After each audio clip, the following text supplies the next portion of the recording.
The Business of Esports podcast is brought to you by G Fuel, the official energy drink of esports and the original energy formula of gaming. Visit them online at gfuel.com. Welcome to the Business of Esports podcast, where we explore the intersection of business and esports, the fastest growing entertainment phenomenon of this generation. Please welcome your hosts, Arda Okal, William Collis, and Paul Dawalibi. The Business of Esports podcast begins now. From the keyboard to the boardroom, this is the Business of Esports podcast, episode number 20. We have reached the 20s, ladies and gentlemen, along with Paul Dawalibi and William Collis. My name is Arda Okal. We bring you this podcast every single Thursday, wherever you get your podcasts. When you leave a 5-star rating and a favorable review on whatever podcatcher you use, it helps others find the podcast, whether they like business, esports, or the intersection of the business of esports, the topics we talk about on this podcast. So congratulations, episode number 20. We are rolling on this podcast, William. We're officially older than esports as a genre of business, I think. Good point, basically. Got a lot to talk about this week. I want to give a shout out to the Synopsis Esports Upfronts. I was the host in New York this past week at the Yale Club. Very nice venue. Great organizations speaking, TSM, Cloud9, 100 Thieves, The Score Esports was there, World Gaming was there, MGM Resorts. There's a lot. What I took away from that event was there were a lot of people in that room that are, for lack of a better term, non-endemic people in the world of esports. But I did like the enthusiasm from people willing to learn. It wasn't like a slant of, I know everything about business and I'm going to conquer this genre. It was more, teach me everything I want to learn about esports, and I want to understand so that I can make a positive impact, particularly with brands. Arda, was it interest or was it fear? Did you sense fear? Or like not fear, but because it's murky for a lot of people, especially who are not in the industry, did you sense like there's some mystery and some fear around it? Like, what is this thing going on? I think there was, if there was fear, it was more because of the unknown. They didn't understand the industry. I don't think it was, this big giant shark is coming to ravage us all. It was more, I need to understand this so that I can play in this space properly. The big takeaway on it, and by the way, Activision Blizzard was there as well, so shout out to them. They were there in full force as well. I will say this: the big takeaway in talking with a lot of people, TSM was there, and they were talking about their engagement with Dr. Pepper, Team Soda Mid, that whole content series, and we do have a content series story, by the way, that we'll talk about later on. That was a big takeaway for a lot of brands, because I think a lot of brands are concerned to make sure that they are integrating properly in the esports space, as opposed to, hey, let's just slap our logo on a bunch of things that they understand would seem inauthentic. So cool. That's the way it was. I mean, it's good to hear. It's good to hear that there were people in the room that were not esports industry people. Correct. Yes. I think that it was a good mix. That's starting to happen. Yeah. There was a lot of different brands there. A lot of different leagues were represented. So anyway, shout out to Synopsis, a great event at the Yale Club, the Esports Upfronts. It was the second year for them doing it. Let's get to our stories of the week. Last week, we talked about Prince Harry and Fortnite. This week, not necessarily a direct follow-up to that. However, we do have a ban. The country of Nepal, in fact, this is according to Kotaku, has decided to lobby to ban PUBG because of addiction concerns. According to the Kathmandu Post, Nepal's Metropolitan Crime Division filed a public interest litigation to the Kathmandu District Court on Wednesday requesting to ban PUBG. And the reasoning is the Nepal Telecommunications Authority's deputy director chalked up the ban to addiction concerns. We have ordered the ban on PUBG because it is addictive to children and teenagers. This echoes the sentiment of what Prince Harry said regarding Fortnite. So basically, one way you could look at this is, well, there's cracks in the armor, folks. Countries are starting to ban the game, and so it's just going to reach worldwide, and you better play your BR games now because it's going to be gone soon, William. I just feel so bad for Nepal when Apex Legends launches there. Like, if you think PUBG is the problem, like, just you wait. But doesn't this mean, I mean, isn't this like a mark of success? Isn't this like rock and roll was like the devil's music? And like, you know, now here we are and like, oh, ban esports. It was terrible for them young kids who should be outside with the sticks and the balls. Like, isn't this like the good thing that happens when you're so successful? People are scared of you. See, I saw it completely differently, William. Ironically enough here, I think if they had tried banning Fortnite, that wouldn't have worked. But because it's PUBG and no one really cares, and it's not that good of a game, Wow. that they just banned it, and no one raises a fuss. But they would have never been successful in banning Fortnite. We should mention that the World Health Organization does include gaming disorder in its international classification of diseases. So that is a thing that is there. But this does seem very extreme. Do you think other countries will follow suit? Well, hold on, Arda. Let me just go back to your previous comment, because I hate this. Just because they list it as a disorder doesn't mean gaming needs to be banned. That's like saying there are eating disorders, so let's ban eating. Right? Just because some people can abuse I don't know if that certain completely things relates. No, We meaning have to eat to live. just because, or alcohol, right? Like Okay. alcoholism is a disorder. Just because people can abuse alcohol doesn't mean we ban alcohol.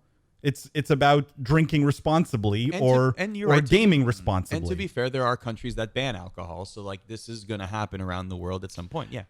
Yeah, I mean that's not the most point. And, forward-looking or developed countries typically, but yes. And by the way, I mean we're gonna go into like a real lion's den here, but I'm actually for a significant amount of regulation around gaming. Like I think, for example, loot box style reward systems are essentially gambling and probably should be regulated. Or, for example, Japan has taken one of their few leading stances in the esports industry is around the regulation of randomized reward systems. So I'm for stuff like that. But yeah, I'm completely with Paul here.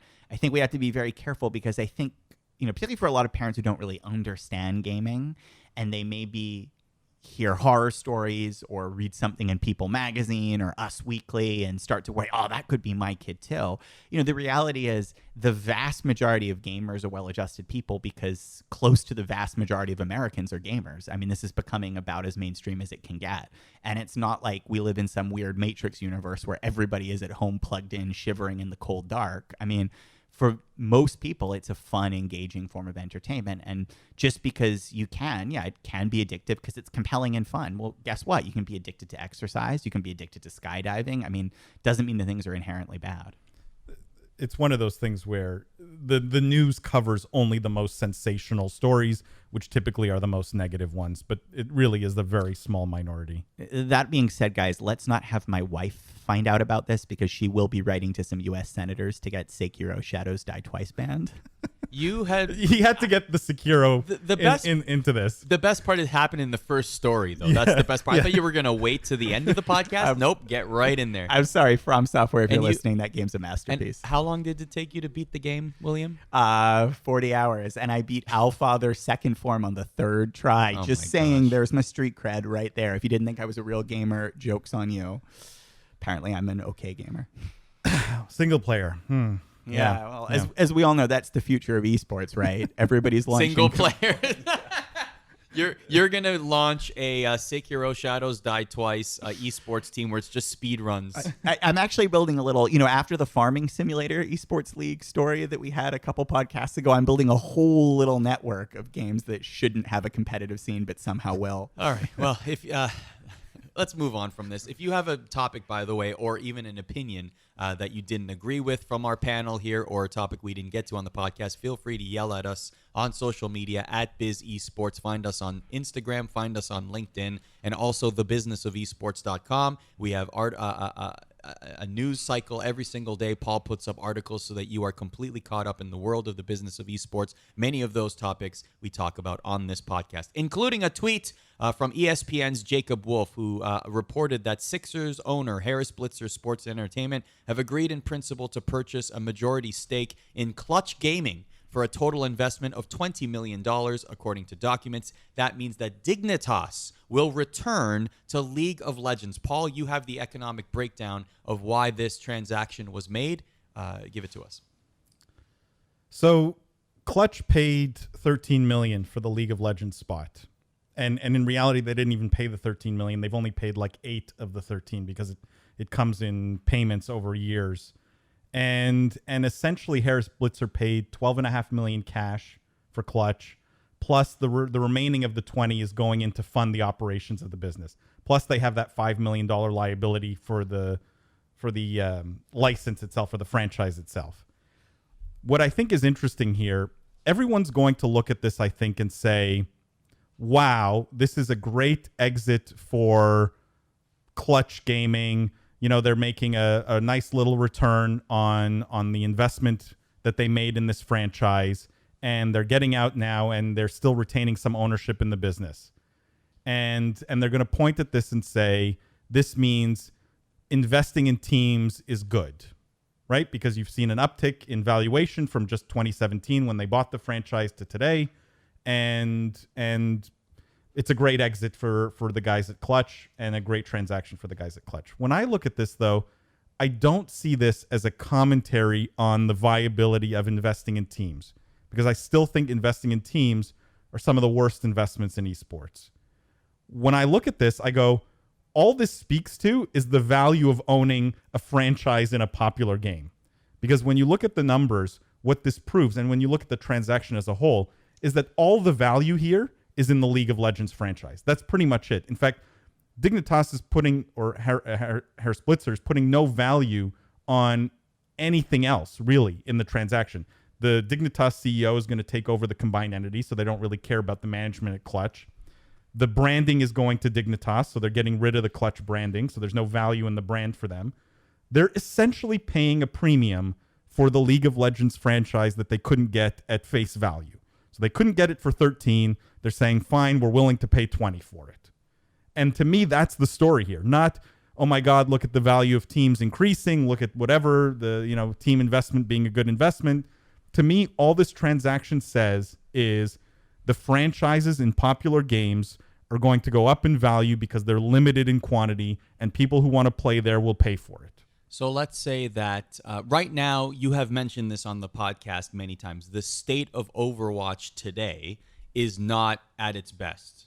It's terrible. It's terrible. Yeah, I was sugarcoating that a little bit. Yeah. But what that also means then is if the game drastically improves, which it certainly has the potential to do so, then suddenly an investment in a team in that league would seem much more appealing. But there's a subtle distinction here. The teams, as businesses, are still bad investments, right? They're all losing money. Every Overwatch League team is losing money. They're burning through cash every year. And the payback, like the time to actually get your money back in investment in one of those teams could be a decade. And who knows if Overwatch is going to be around, or any other game for that matter. What there is value, though, what's clear that there seems to be value in, from a market perspective, is the asset of the franchise. It's like the cab medallions in New York City, right? The driving a cab is an okay business for the cab driver, but the guys who own the medallions, those medallions, because they're limited, increase in value over time. See, I am actually in agreement with you, Paul, on this. This is as somebody who operates a team here. I just think I'd phrase it differently and in a way that maybe sounds a bit more obvious, right? It's like, what are the defensible advantages that teams have, right? Because the reality is, just because you have had a successful competitive history is no indication of your ability, or a very limited indication of your ability to have a successful competitive future, right? If that were true, the team that won the World Series last year would probably win the World Series next year. And that's not really what happens, right? Barring the New England Patriots, which we'll leave aside, but go Patriots, I'm from Massachusetts. I think the way I think about it is the value in teams is, okay, you can have a really strong and efficient management structure that's very good at recruiting and farming. Well, very few teams have that today, or if so, they're just starting to build it out. Okay, you can have a great network of sponsorships and supporters. And again, maybe a couple marquee teams like TSM or Cloud9 have a very extensive, network there that actually is a replicable source of advantage. But again, most teams don't. So what does that leave you with? It leaves you with the value of your talent contracts, the duration of the contracts that you have, and it leaves you with the duration of your franchise, or the power of your franchises for games. So unless you go in a different direction, like we do with Team Genji with an analytics practice that we think is a sustainable advantage, right? Like most teams today, really, at the end of the day, their net worth is, I won last year, so if you keep giving me more money, hopefully I can win again next year.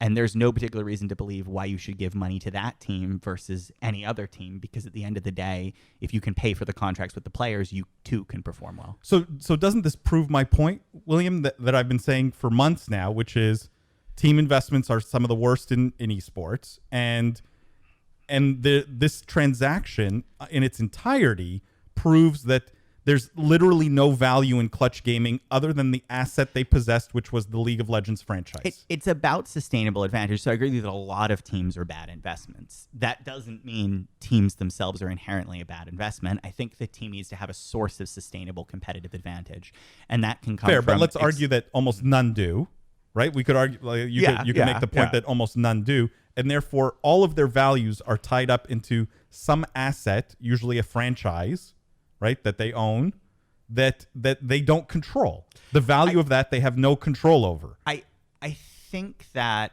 I mean, again, I think I'd phrase it differently. I'd say their value is their sustainable advantage. A franchise is, for a lot of these teams, their most material sustainable advantage. Look, if you did the same valuation exercise for Cloud9, I think you would see that they're worth a significant premium above their London Spitfire and LCS slots because they have other things.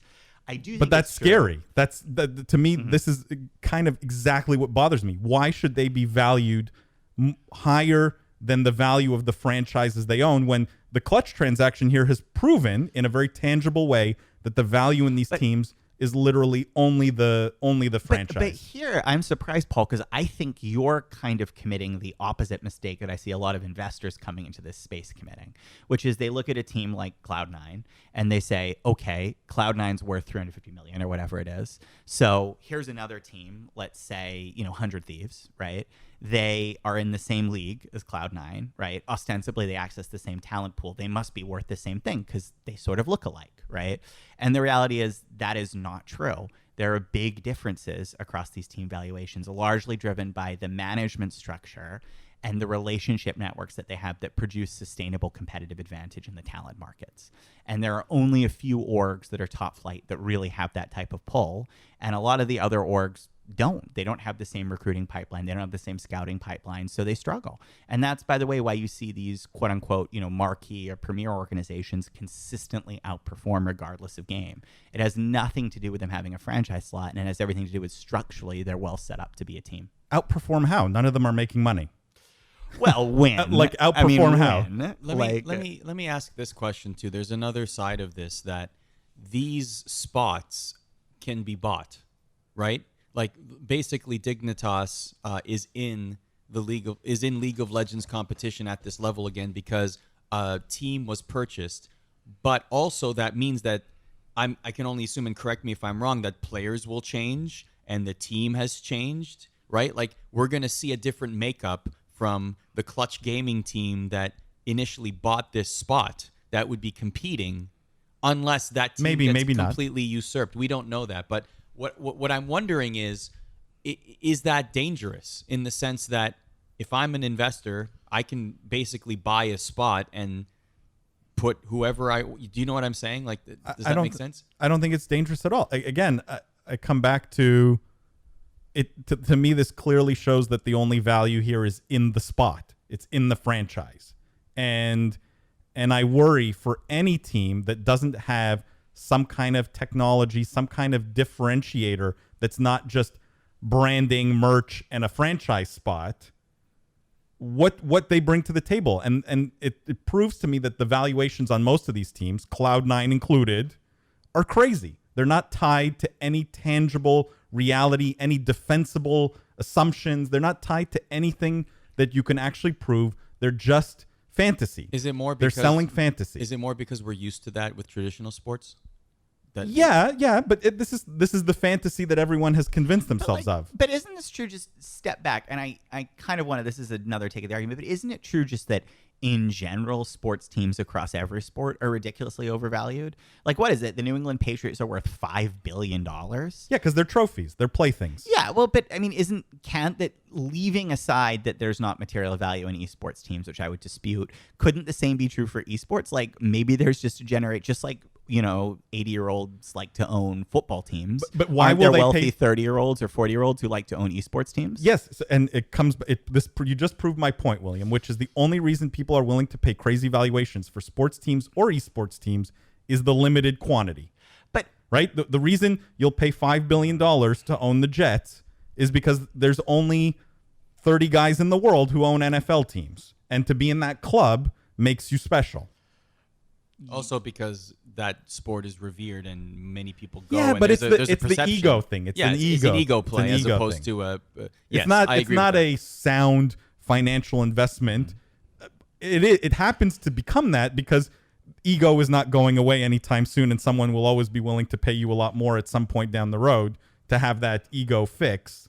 But like, it's ego. Let's be clear. I don't know. This Last point, same critique could be applied to art collecting, right? Like the only reason Rembrandts are worth money is because there's a finite number of Rembrandts. You know, I think yes, it is certainly true that scarcity significantly helps the values of these teams. There's no doubt in my mind, but that doesn't preclude good teams generating other sources of value. And just because a significant number of teams today don't particularly do that doesn't mean it's an inherent problem with the team space. I think it's just an opportunity. More organizations need to mature and generate value outside of having an exclusive right to play in a game. William, let me ask you one question, and it's an offshoot. Oh, this is getting hot. It's an offshoot we can't get of off the topic. clutch gaming transaction. What was Cloud9 valued at last? I think it's 350 million. Okay, or let's so. say it's yeah. 350 million. If I gave you 350 million, could you go build Cloud9? Could you build it for less than 350 million? That's a good question. Yes, I believe you could 100%. Okay, so therefore the valuations are crazy. Yeah, I mean, in that regard, I Last do thought here, think there's an inflation at the top end of the market, which is there was a little bit of a bubble. But again, I think you're sort of the question. I don't want to give the impression that just because I think maybe it would only cost me 150 million to build Cloud9, and I don't know. Let's see, right? I'm trying to do it right now with Genji, so we'll see how far that gets, right? Someone give you $150 million, whatever it is. Les, that doesn't mean the thing isn't worth 150 million. So just because there might be a bubble on the top end and a crazy premium, and by the way, maybe I'm wrong because maybe I think yes, I could build Cloud9 today for 150 million, but my target isn't Cloud9 today. My target is Cloud9 3 years from now, which is how long it would take me to do it after they've deployed their X multi-million-dollar capital round, and maybe that would cost me more like 350 million. The scary part is every single one of these teams, Cloud9, Echo Fox, Dignitas, like every single team mentioned in any of these articles, they're all going out raising tons of money. Like they're all burning cash at a prodigious rate. I think a way to move on from this topic is one man's trash is another man's treasure, which also ties into our next topic here because both of you have can keep their the treasure. opposite end We're of the going to do a spectrum here. special podcast, William and Paul, the true value of team. Yeah, that'll be a whole side project that we will work on. But speaking we'll of each bring our Excel spreadsheets and we'll go through row by row. and stream it like that guy who spoofed it. Apple Arcade, speaking of trash and treasure, depending on who you ask on this podcast, is reportedly supported by investments of more than $500 million. This is according to Digital Trend. Apple is spending several $1 million on more than 100 games for Apple Arcade, placing the budget to secure games for the service at more than $500 million. The Financial Times is reporting that the Apple is offering incentives to developers if they choose to release games as Apple Arcade exclusives. All of the games offered in Apple Arcade will be exclusive to the mobile platform, will not be available on places like Google Play. According to 9to5Mac, the deal with developers are for mobile exclusive titles, so the games may also be eventually released on PS4, Xbox One, Nintendo Switch, etc. But the big thing is the Apple Arcade initiative will be supported by investments worth over $500 million, and that is that's pretty significant. Now, I know that you've had some opinions on this, Paul, but when you see a number like $500 million and Apple getting into this space and the arrangement that they've made, exclusivity, and I've said this a lot on this podcast, exclusivity is what's going to drive success for many of these kinds of platforms. And it seems like they're on the right track. $500 million to build mobile games. Is that not crazy to you? $500 million for hot garbage mobile games. Like it's so crazy. I don't even know what to say other than the only conclusion I come to here is Apple is sitting on hundreds of billions of dollars of cash. Their iPhone business is like 62% of their revenue, right? They're basically the iPhone company. All of their other products don't really matter. Tim Cook's an accountant. He's a pencil pusher. He's not Steve Jobs. He's not going to create anything groundbreaking anytime soon. And so they have to figure out what to do with these billions other than giving it back to shareholders. So they throw crazy dollars at mobile games thinking it'll drive more iPhone sales. That's the only logic I can find here, and I'm stretching it, and I think it's absolute insanity. I also strangely think here this is a really bad approach to allocating that type of capital. And by this I mean, like, mobile gaming did not need another title with $2 million of development behind it. There are already a significant number of titles with a couple $1 million in development. Like, that's not going to be a break frame. What would have been interesting here is if Apple had done 2 games with $250 million behind them. Really marquee break frame experiences that could innovate on a technological basis with the advantage of one of the largest, phone makers and distributors in, the Western Hemisphere on their side to control the technology and maybe to build in features for it. Like, that would have been really interesting. And then maybe we'd be talking about all the cool ways that those 2 games are going to be true category creating products, benefiting from a rich integration into the Apple system and a prioritization from the senior management there on down. Instead, it's just we're getting 500 more kind of, can I swear on this podcast? I forgot. No. Yeah, we're getting family friendly. Yeah, we're getting 500 more family friendly word mobile games, and it's just the biggest yawn in the world. I mean, come on, guys. But do you really think Apple should be in the game development business at all? Like, they're sitting on a ton of money. Okay, so spend it on building groundbreaking products. Where's my folding Apple iPhone, right? Like, give me something other than the same slab black iPhone that I've had for the last 5 years, the same MacBook they haven't changed for the last 5 years, the iMac they haven't changed in 10 years. Like, how about a little bit of innovation on the product side? Well, but to push back here a bit, Paul, isn't that what you got with Google Stadia? And weren't you all tearing that apart? Wait a minute. I can unlock my phone with my face now, Paul. Yeah, that's true. Come on. That's not innovation, I don't know what is. No, but here, someone on my LinkedIn asked me what I thought GameSpot should do. I'm going to bring GameSpot into this, right? Wait, here we GameSpot go. or Royal GameStop? Rumble. GameStop, GameStop, the brick and mortar company. GameStop, Okay. the brick and mortar company. And I said, I actually think they should have a fire sale, right? Sell the company at rock bottom price because it's going to zero. And I think the natural, interesting acquirer would be Apple. Apple would close 80% of the stores. Hold on, hear me out, okay? Mm-hmm. They would keep 20%, especially in malls where they don't have existing Apple stores, okay? And they would convert them to literally Apple arcades. Actual Apple arcades where people could go and play games on iPads and iPhones and have the experience in person. And it's a little bit of that, like, mobile esports in a retail location, but all Apple driven and Apple branded. Actual Apple arcades, right? Really play to their branding here. That's a way better use of $500 million.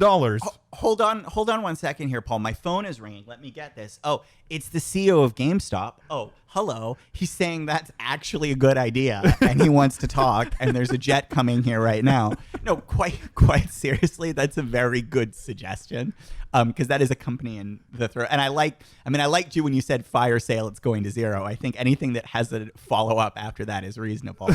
To be fair, Paul likes anything with fire in it. Yeah, that's true. But I just want to see the world burn. I just want to go back on this, though, and just be like, so the thing that's always bothering me about Apple, and this is a separate discussion, is I forgot there's some famous quote about Apple. I think it's actually from Bill Gates, who describes Apple's quote-unquote innovation as leadership in colors.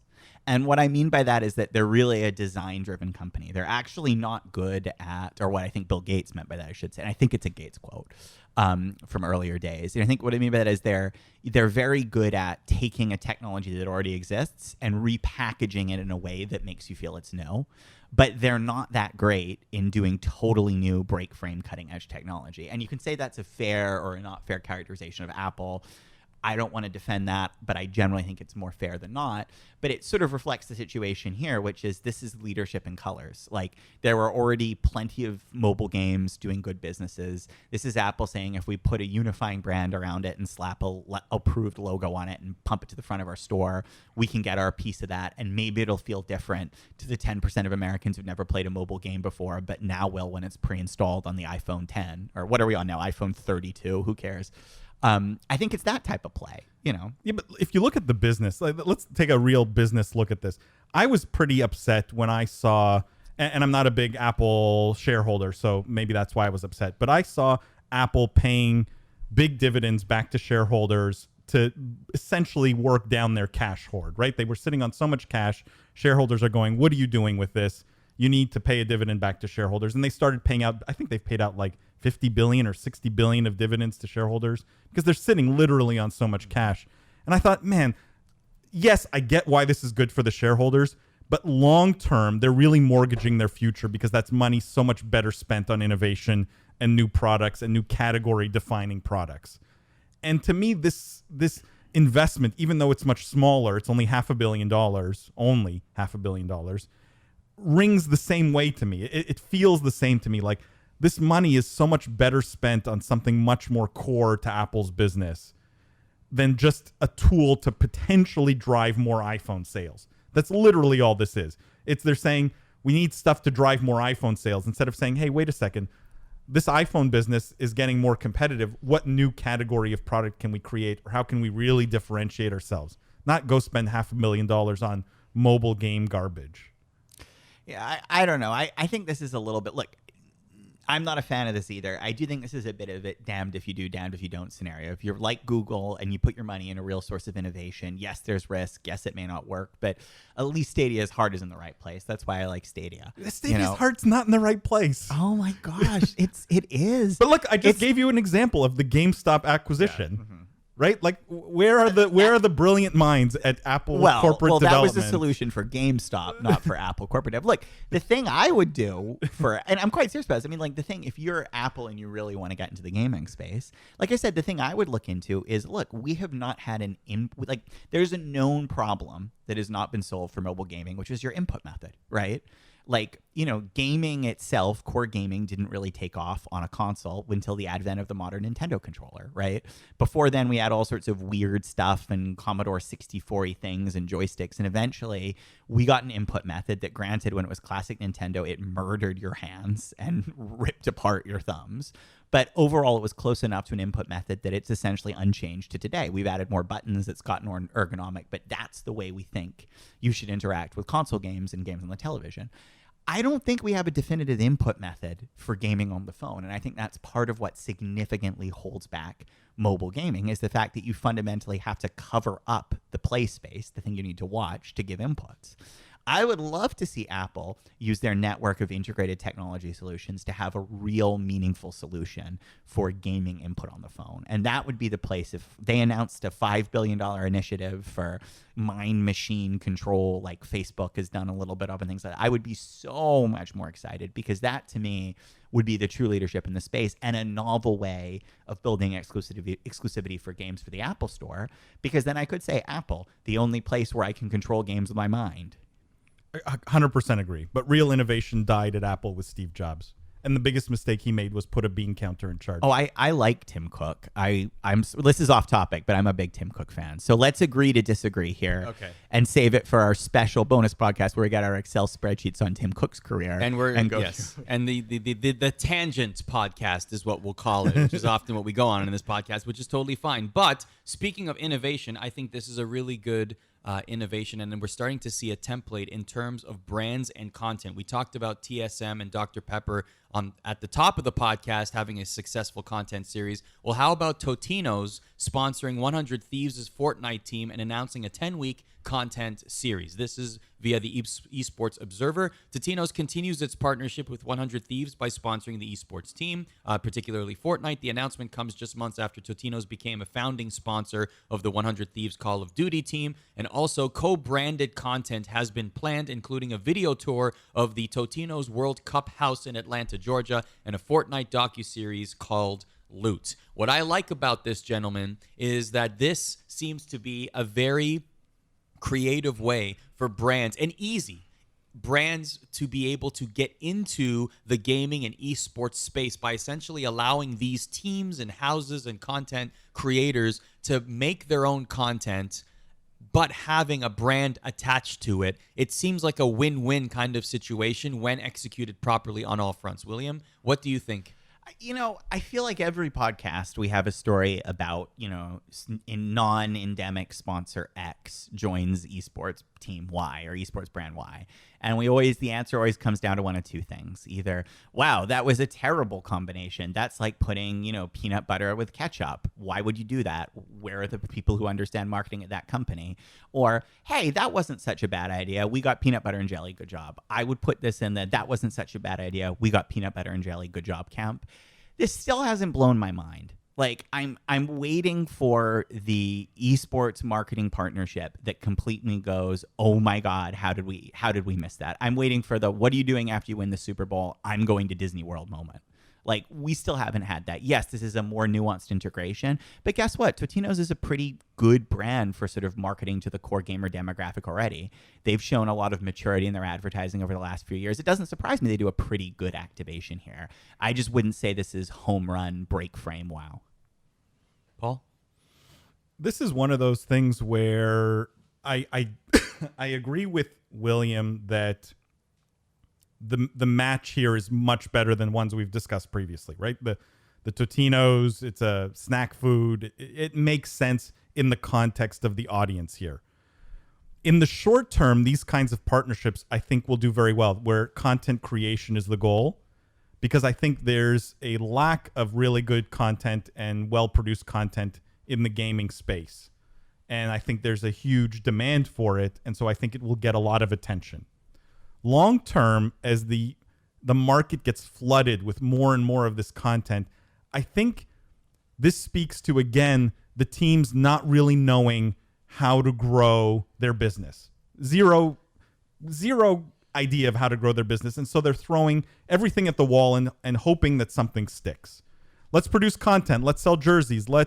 And you lose sight of the fact that they're actually an esports team because, now you're focused on, are they trying to make money with their players vlogging in a cool mansion, or is this really an esports team and we care about watching them win tournaments and watching them play the game?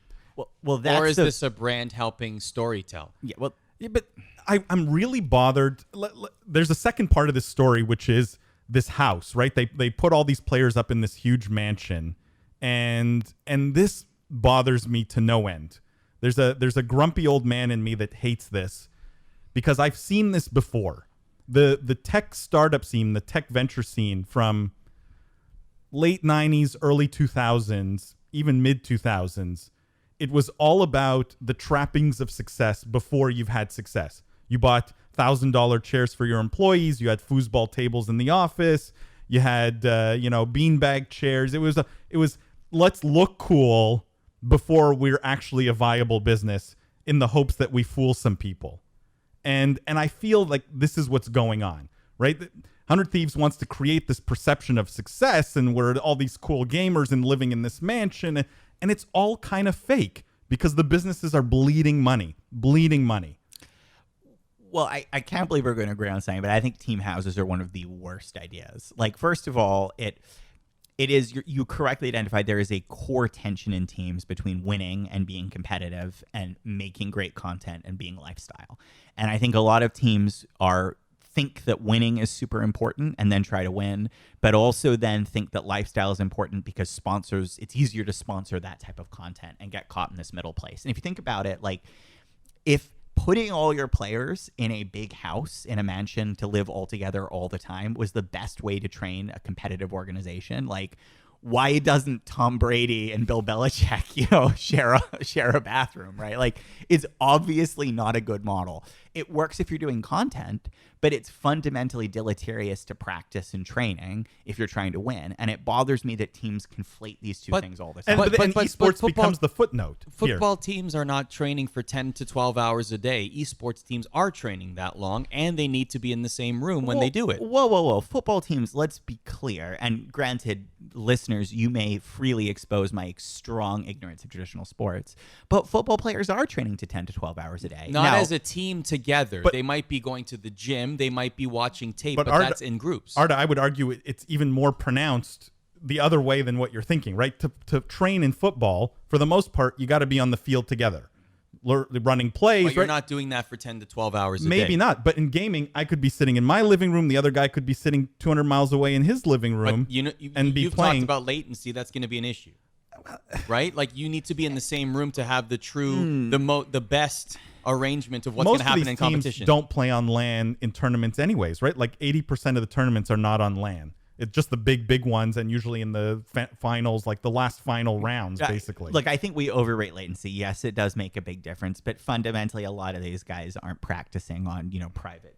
We're getting away from the major point in that you guys are making the point about houses not being the best content in terms of like how many people actually want to see the content, and is it worthwhile for a brand to sponsor that content? I think is the better conversation on this podcast. But then why call it esports? Why even bother with that false front, right? Like, let's just call it a house of cool guys making YouTube content, and it's a YouTuber house, right? Like, why are we calling it esports? Because as soon as you call it that, you're thrown back to Dude Perfect, and it feels like 1993, right? Enough. I think and that is a problem. And again, this goes to there is something fundamentally different happening with esports, and in that organization of competitive gaming, it is not a bunch of fratty boys hanging out making viral videos. That already existed. That might even be a good business, but that's not the unique and sexy thing about esports today.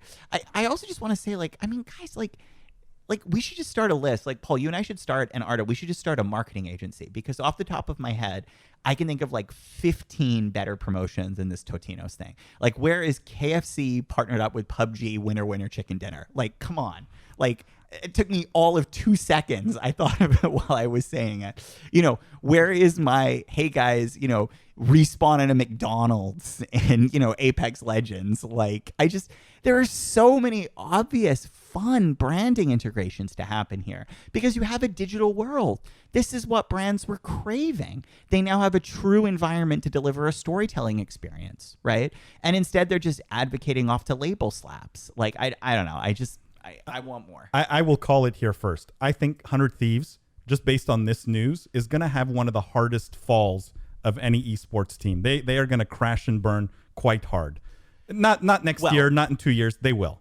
And 80% of the teams that have team houses are going to crash and burn as well. I would buy that. Although, to be very fair, Paul, they do have a lot of Thieves they have to lose before they get to zero. It's an indicator of bad money management. It's an indicator of immature management. That's what it is.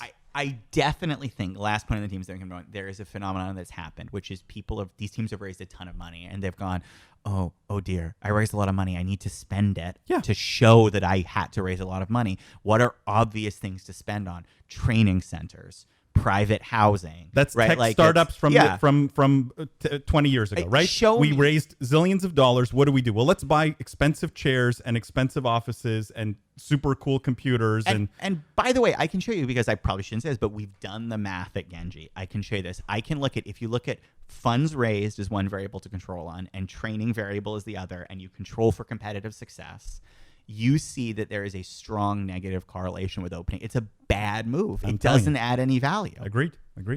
Let's move on to, we've talked a lot about exclusivity on this podcast and in our archives as well. We had a long discussion on a previous episode about how the streaming services, Twitch, Caffeine, Mixer, can differentiate themselves, and exclusivity kept coming up. This is an interesting story surrounding EA Sports FIFA 19. The global events will be streamed on Caffeine and air on Fox Sports. This is according to sportsvideo.org. Fox Sports has secured the U.S. television and streaming rights for the finals of multiple EA Sports FIFA 19 Global Series events, highlighted by the season-ending FIFA eWorld Cup in 2019. That it will air on Caffeine, and it will be on Fox Sports 1 on linear television. Last September, Fox announced the investment of a combined $100 million into Caffeine and a joint venture called Caffeine Studios, jointly owned by Fox Sports and Caffeine. Caffeine, which is still in pre-release, features an expanding catalog of gaming, esports, and sports content. Now, FIFA, you could argue, is, if not the biggest, one of the biggest sports simulator esports out there. It is cracking into the top 5, top 10 of esports in general, very successful around the world. And for it to be exclusive like this on Fox Sports 1 and Caffeine Sounds like a big deal to me. Let's analyze the numbers here, but also whether we think this is going to be a good launch pad for Caffeine to break in as a competitor in the streaming world. I loved seeing this for Caffeine. I mean, this is such a huge get for them. FIFA has such a global audience. It has such widespread appeal as a game. And I think it really is a huge get for Fox and Caffeine. I think what's most interesting is I love seeing the downfall of YouTube gaming. I think that made me even happier that they're so focused on the nonsense hot garbage that is Google Stadia that all of these things that should have been theirs are now going to competitors. Like, to me, this made me happy in a very deep way. See, I do think, and I can't believe we can end on you and I agreeing, Paul, but I do think this is a good deal all around, right? Like, it's good for Fox because I think they already do a lot of the soccer broadcasting, right? Yeah. And this fits with that strategy. It's good for Caffeine because they needed to secure a marquee game, and this is a nice starting point. And it's good for FIFA because they get their content in the streaming world paired with a credible TV deal. I mean, this is one of those things that says, yep, we had the peanut butter and the jelly, and we added marshmallows to this one. This is a good deal. Do you think enough people will take notice that Caffeine will launch as a viable streaming option? I don't think it will draw streamers away from Twitch, for example, just on the back of this, but I definitely think it will start to help them build a regular audience. Like, to me, it's a slow burn there, and the more of these kinds of deals they can secure, especially by leveraging the Fox relationships, because I'm sure that's what they did here. Yep. I think that is really long-term benefit to them and will pay out over the long term, not necessarily tomorrow. See, I'm changing my evaluation on Caffeine a little bit. I hate to say this, sorry, Caffeine. I still don't think you have a chance in the long run. But I do think you have a chance of a really meaningful exit being bandied up with other groups. Like, I think I could see now, like, for example, Caffeine plus Disney, right? And becoming a streaming network for I'm starting to see that path more credibly. I don't think they get there by themselves with just the Fox backing today, but I do think this is starting to prove a launch pad that could bring in other major strategics and turn Caffeine into Disney Streamland or whatever it's going to be, and turn that version into the viable into the viable outcome for these guys. I think at the end of the day, streaming is all about content. You cozy up to the content partners. This is a great job on their part to cozy up to content guys, and it foretells well for them in the future. Do you think it's an interesting point you made, William? I didn't even think about it, but do you think Caffeine, Disney, Fox, that sort of trifecta becomes like the streaming platform for a younger age group? I hope so. I hope so. And by the way, if I were and Disney, if you want to ring me up on this, I'm just saying, like, if that is not your strategy, like, give me 5 minutes in a room with one of your executives and I can convince you that should be your strategy, because I want to know what's going to happen in that room. It's so obvious. Like, it's blatantly obvious. There is a huge gap in the market for, the Disney XD of streaming services. They are prime position to build it. They have the IPs that can drive it. The only way the deal would get sweeter is if they roped in Lego into the deal, so they could have exclusive streaming rights for Let's Plays of Lego Pirates of the Caribbean 29. And, I'm sold. But by the way, again, like, seriously, if anyone at Disney is hearing me and that is not your strategy, call fire and do whatever you can, because it's the obvious way to win. Let's move on to our final topic here. Brawl with the Stars, a celebrity-driven Brawl Stars series, reflects merging of entertainment and esports. This is from Esports Observer. Brawl with the Stars is a new celebrity YouTube series from Tribe Gaming CEO Chief Pat and Supercell. The first episode features Finn Wolfhard and Caleb McLaughlin, stars of the Netflix show Stranger Things. Competitive mobile gaming continues to gain momentum through esports and mainstream attention with celebrity partnerships. I'm going to take the mobile out of the equation because I don't want to ignite more fire from our panelists here. But this is an interesting conversation regarding celebrity involvement and gaming in particular. Whatever the title is, it doesn't matter what the title is. Fortnite, League of Legends, whatever it is. My question, though, is I wonder if gaming will find sustainable, high-level success with celebrity involvement just because of the genre that it is. In wherever else, celebrities are good for maybe, one episode of content or something like that, but it's never really truly sustainable. At the end of the day, it's about the competition, right? Like, it's not like celebrities, a celebrity hockey game or a celebrity football game is fun to watch, but you're not going to watch one every single week. So I wonder at what is the tipping point in terms of celebrity involvement in gaming in particular, Paul? Arda, what do you mean by, like, how would you define that tipping point? I wonder if let's say a celebrity League of Legends tournament, right? Yep. Would it only be successful if it's a limited run tournament, or could we really see? I'm asking the question: could we see sustained involvement from celebrities that are competing or that are? Yeah, I mean, we see it in Fortnite, right?